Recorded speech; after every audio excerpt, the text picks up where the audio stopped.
Hola, somos el grupo 4 y vamos a hablar de la filosofía de Sócrates y el hombre. Los integrantes son Berna Guadalupe, González Agustina, Maidana Ana, Saucedo Melina. Sócrates fue un filósofo griego considerado uno de los más grandes, tanto de la filosofía occidental como de la universal. Nació en Atenas, hijo de Sofronisco, un escultor, y de Fainarate, una partera. Pertenecía a una familia de buena posición económica. Recibió una educación tradicional en literatura, música y gimnasia. Al principio siguió el trabajo de su padre, realizó un conjunto de estatuas de las tres gracias, participó como soldado de infantería en las batallas de Samos, fue obediente con las leyes de Atenas pero evitaba la política. En cuanto a su apariencia, se lo describe como un hombre rechoncho, con un vientre prominente, ojos saltones y labios gruesos, dando el aspecto desaliñado. Era reconocido por sus increíbles razonamientos, su facilidad de palabra y por ser capaz de reconocer su propia ignorancia. Estudió las teorías orientales y occidentales del cosmos, pero dejó de lado las ciencias naturales para interesarse en la formación del hombre moral y buen ciudadano. Era maestro de Platón, quien a su vez fue maestro de Aristóteles, conformando el trío más importante en la historia de la filosofía de la antigua Grecia. Murió a los 70 años por envenenamiento tras ser sentenciado por el tribunal a la pena de muerte por no reconocer a los dioses atenienses y corromper la juventud. El punto de partida de su investigación es el propio ser humano. Conócete a ti mismo, y la primera condición es el reconocimiento de la propia ignorancia. Solo sé que no sé nada. Para Sócrates, al contrario que los sofistas, el más sabio es quien sabe que no sabe, pues el que se cree en posesión de la sabiduría ignora hasta su propia ignorancia y no es capaz de investigar, permaneciendo en la ignorancia. Lejos de la verdad y la virtud, ya que Sócrates identifica el saber con la virtud. No se puede hacer lo justo si no se lo conoce, pero también es imposible dejar de hacer lo justo una vez que se lo conoce. Asumiendo una postura de ignorancia, interrogaba a la gente para luego poner en evidencia la incoherencia de sus afirmaciones. A esto se lo denominó ironía socrática. Utilizando su método, la mayéutica, a través de preguntas llevaba a la otra persona a dudar de sus ideas y aceptar su ignorancia. A cada respuesta, Sócrates replicaba con argumentaciones acertadas hasta que la persona quedaba sin poder decir palabras. Estos son los pasos que llevaba a cabo en su proceso de la mayéutica. Lo primero, planteaba una cuestión al alumno. Acto seguido, la persona daba una respuesta que Sócrates se encargaba de poner en duda o simplemente de debatir.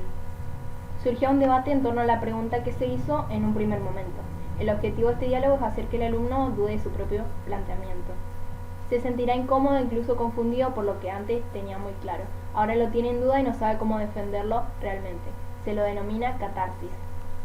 A partir de esta situación que se genera, lo que se produce es que el alumno, con ayuda de Sócrates, puede llegar no solo a una conclusión, sino también al conocimiento de valores y verdades generales, pero fundamentales para el crecimiento interior del ser humano. Sócrates estaba muy preocupado por la felicidad humana. Todo el mundo quiere ser feliz. Si no se alcanza la felicidad es porque no se sabe el camino hacia esta. La felicidad no está determinada por ningún factor externo, sino que depende de nuestras propias decisiones. Estas son en base al conocimiento que tengamos del bien y el mal, de lo justo y lo injusto. Sócrates consideraba importantes a las definiciones universales, por lo que le era muy importante la conducta ética, ya que éstas representaban la base sólida para que los hombres pudieran salir del relativismo de las doctrinas sofistas. Para los sofistas, la justicia, por ejemplo, es diferente de una ciudad a otra. En cambio, si se logra una definición universal de lo que significa la justicia para que sea válida para todos los hombres, se podrá tener algo seguro sobre lo cual construir, y se podrá juzgar las acciones individuales con códigos comunes a todos los estados. La sabiduría de Sócrates no consiste en la acumulación de conocimientos, sino en revisar los conocimientos que se tienen y a partir de ahí construir conocimientos más sólidos. Las ideas principales de la filosofía socrática fueron: el estudio propio de la filosofía es el hombre. Él creía que la filosofía debe lograr resultados que mejoren el bienestar para el hombre, el individuo y para la humanidad en la sociedad. En la búsqueda de este estudio, los intereses de Sócrates se centran en la ética y la política. Ética natural. Sócrates trató de establecer un sistema ético basado en la razón humana, más que en las directivas teológicas. Conocimiento y sabiduría. Sócrates afirmó que el mayor bien para cualquier ser humano es la felicidad. Cualquier acción que el hombre elija está motivada por su deseo de felicidad. Autoconocimiento.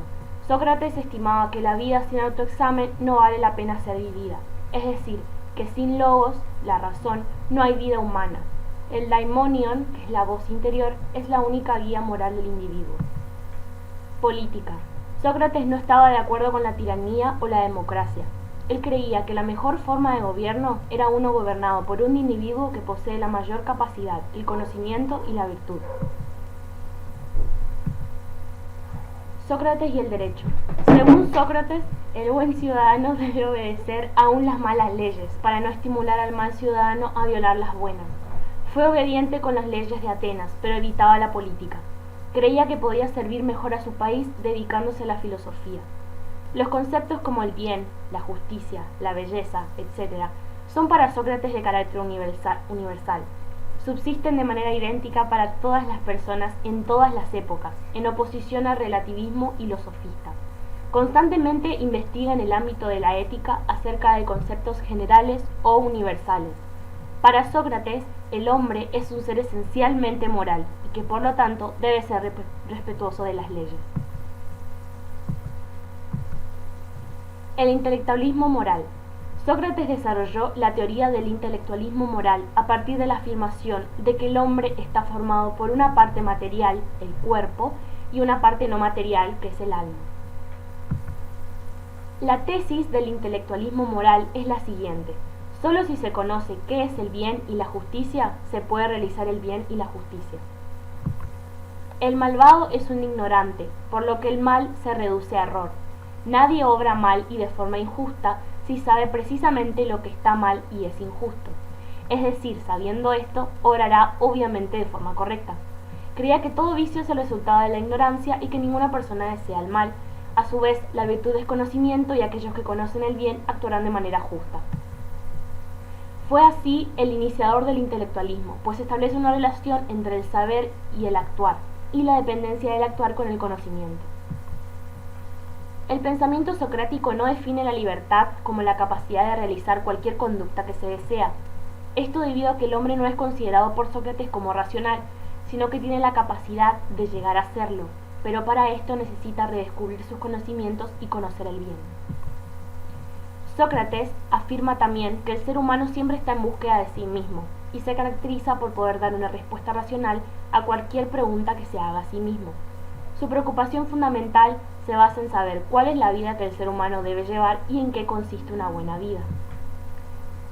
Sócrates creía en la superioridad de la discusión sobre la escritura.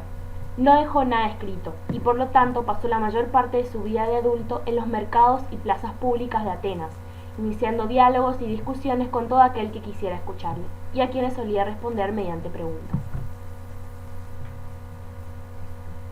Para Jenofonte, a Sócrates le interesaba principalmente la moral de los hombres y la formación de buenos ciudadanos, y no se preocupaba demasiado de la lógica ni de la metafísica.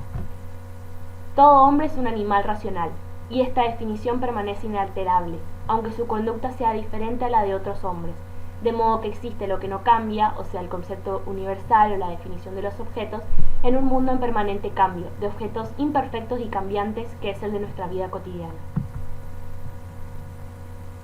Para finalizar, Sócrates dedicó su vida a filosofar y enseñar, explicando que el verdadero conocimiento se encuentra en el interior del alma, y que el interés de la reflexión filosófica se centraba en el ser humano y la sociedad, dejando de lado el interés por el estudio de la naturaleza.